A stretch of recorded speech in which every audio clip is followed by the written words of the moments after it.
Just real quick, I used to work at this company, and they had an on-site nurse's office where they kept all of the files, the medical files for the employees. And the head nurse, she was an older woman, and she and I sort of connected on being a Christian and things of that sort. So one day I think we were talking about something, and I was telling her about how I was watching one of the popular TV preachers. And I was talking about, one of his messages or something like that. And she told me that she's heard of him, and she's tried watching him a couple of times or whatever, but that she doesn't particularly care for him. She said that since he was so overweight, she didn't particularly care for watching him because that showed a lack of discipline in his life. Now, I have to tell you, this took me aback. It really did, because I didn't expect that. Maybe she didn't like, the message or delivery or something else.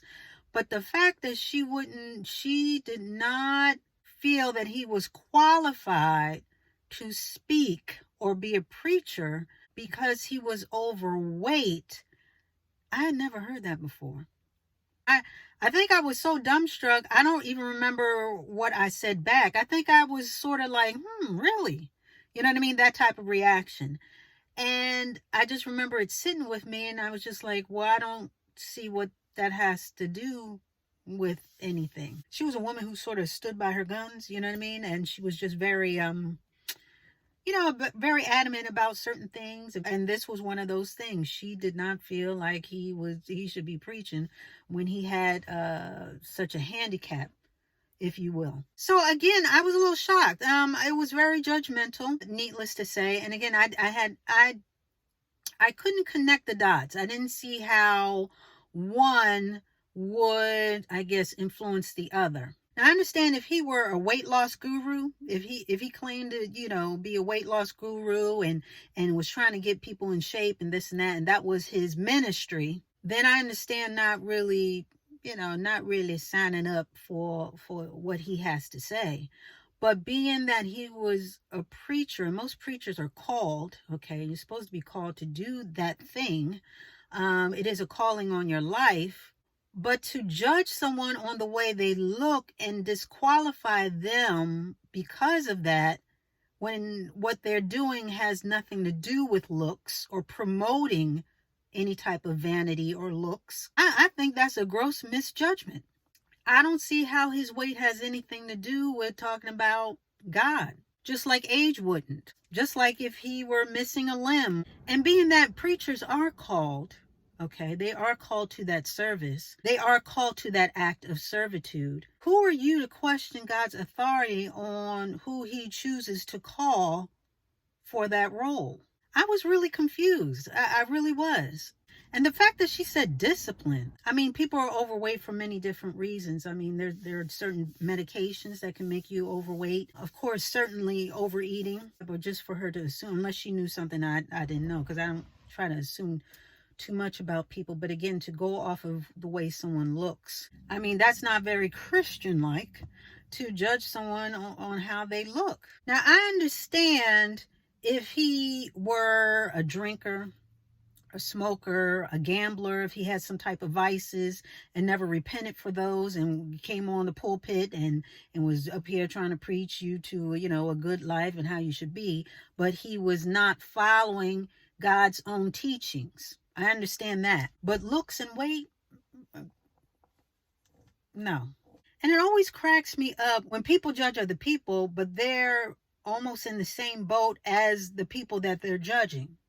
You see what I'm saying? And I'm not going to cast dispersions on the woman and the way she looks or anything like that, but it's not like she was in shape herself. You know what I mean? But I find that people often dismiss others because they're looking for perfection in those who are trying to teach them, preach to them, send them a message, make things better. You know what I mean? Sort of give information to. I mean, just like the nurse that I worked with, a lot of people look at people and disqualify them just on the spot, based on how they look.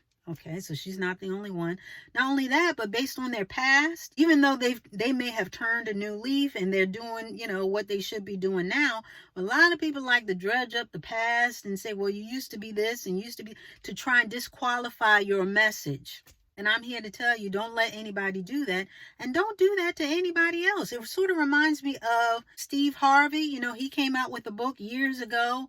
I think it was called Act Like a Woman, but Think Like a Man, or something like that. Think like a man, act like a woman. You know what I'm talking about.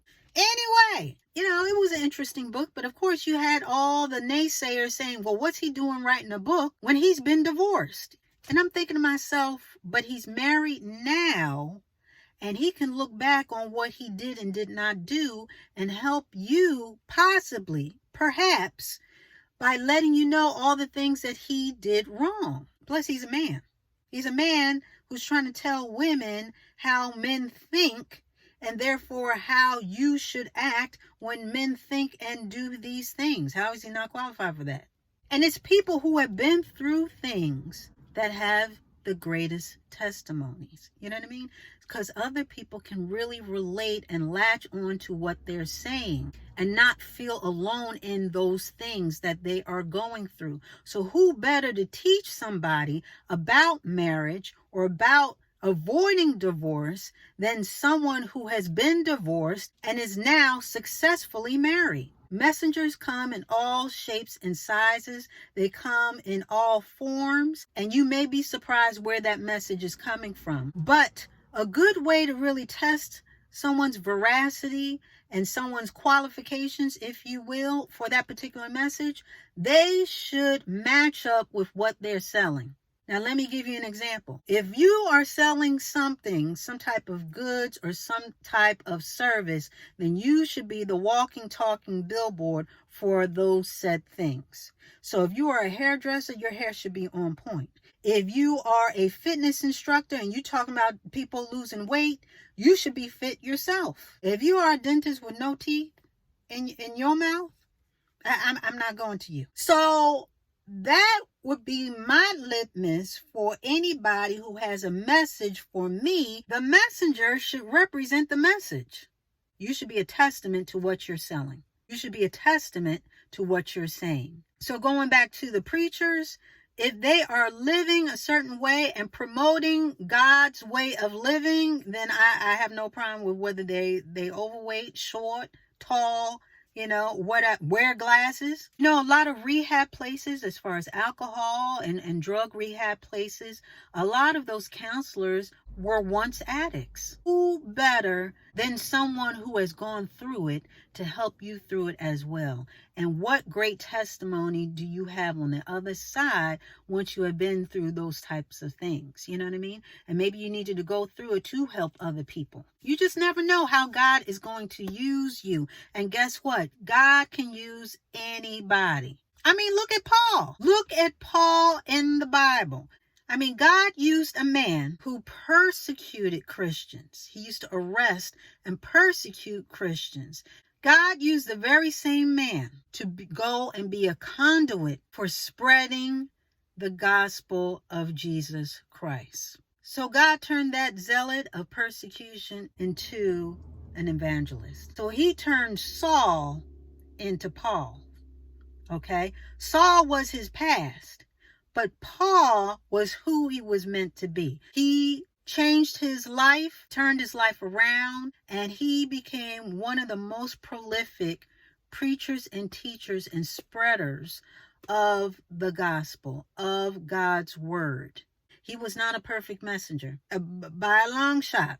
And if he had based his calling off of his past, he probably would have never done it. He had a calling and then a conversion, and he became a prolific messenger. So don't tell me God can't use anybody. And don't tell me you have to be perfect in order to be a messenger, because there is no perfect messenger. Everybody has a past. Everybody has something that they've done. Everybody is going to look different, a certain way, and so forth and so on. God can use anybody, and he does. He can use anyone, and he does. And God's calling is your qualification, okay? As far as being a walking, talking billboard for Christ, all of us have that calling. And so we definitely don't have to be perfect for that with regard to that. Not everybody has to be a preacher on a pulpit. The very way that you live, the way you talk to people, the way you interact with people. Are you kind? Are you loving? Do you ever speak about God? You know what I mean? What comes out of your mouth? Does anything foul come out of your mouth? You know what I mean? We should be walking, talking billboards for Christ anyway. So you don't have to have any type of qualifications or letters behind your name to be a messenger for Christ. So that's one thing. But in life in general, you may have a calling to do certain things and speak to people in a certain way. And don't worry about it. There is no perfect messenger. If you were called to do something, then you make sure you do what was placed upon your life to do. But I just wanted to come in here really quickly and just touch on that, because I was just thinking, we judge people so quickly and dismiss them, but you don't know what you're cutting off as far as how someone can enlighten you to something. A lot of people, we dismiss people who are on the streets, and we may look at them a certain way and so forth and so on.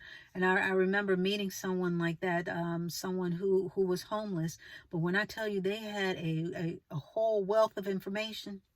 And you never know anybody's circumstance and what they've been through, and how their testimony and what they've been through can help you get through something or avoid something. So we got to be easy with how we judge people. I mean, a lot of people feel just the way that the nurse felt.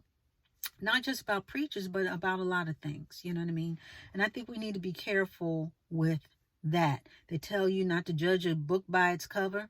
That's an old time saying, but it's very true. Wisdom can come out of the mouths of babes. You'd be surprised. You'd be surprised who God has anointed and appointed to give you a message at the very time that you need it in your life. You're so busy worried about or judging the person on how they look, you may miss the very message that could help you out, that could possibly save your life or save you some coins, or have you avoid, buying a certain thing or whatever. So with that being said, I just wanted to say there's no perfect messenger. There really isn't. You and I, we are not perfect. Therefore, don't expect the messenger to be perfect. So don't waste time looking for perfection in that. Instead of looking at the messenger, focus in on the message. Okay? Because you looking for perfection in the messenger can have you miss the very message that is trying to be conveyed, that is trying to be relayed to you. There is no perfect messenger. Get the message? All right. And with that, we are going to put a button on it.